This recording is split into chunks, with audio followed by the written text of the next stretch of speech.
ভাঙ্গায় রেললাইনের পাশ থেকে এক যুবকের মরদেহ উদ্ধার। জাকারিয়া খানের তথ্য ও ভিডিও চিত্রে বিস্তারিত দেখুন।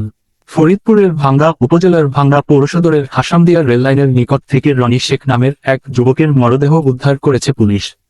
উপজেলার তুজারপুর ইউনিয়নের সরইবাড়ি গ্রামের মোস্তফা শেখের ছেলে। পার্শ্ববর্তী হাসামদিয়া নামক স্থানে একটি মৎস্য আড়তে কাজ করতেন।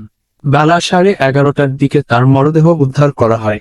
স্থানীয়রা জানান, সকাল 8:30টার দিকে মৎস্য আড়তে কাজ শেষ করে বাড়িতে যাওয়ার জন্য বের হয়। পরে স্থানীয় লোকজন রেললাইন পাশে মরদেহটি দেখতে পেয়ে পুলিশকে খবর দেয়। পরে পুলিশ গিয়ে মরদেহটি উদ্ধার করে থানায় নিয়ে আসে। আমার বাসায় 7-8 বছর ভাড়া থাকতো, এখন সরইবাড়ি থাকে। উনি মাছের আড়তে কাজ করে, এইটুক জানি আর কি। কিভাবে কি হয়েছে ওইটা বলতে পারি। সংবাদ পেয়েছি সকাল 10টার দিকে যে রেলওয়ে হাসান দিয়ে যে মৎস্য পাশে একটা যুবকের লাশ দেখা যাচ্ছে।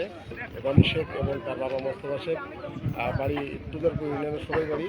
জানিয়েছে যে যেহেতু ঘটনাটা রেল সড়কের উপরে, সেহেতু রেল থানা পুলিশই বিষয়টি তাদের মাধ্যমেই বিষয়টা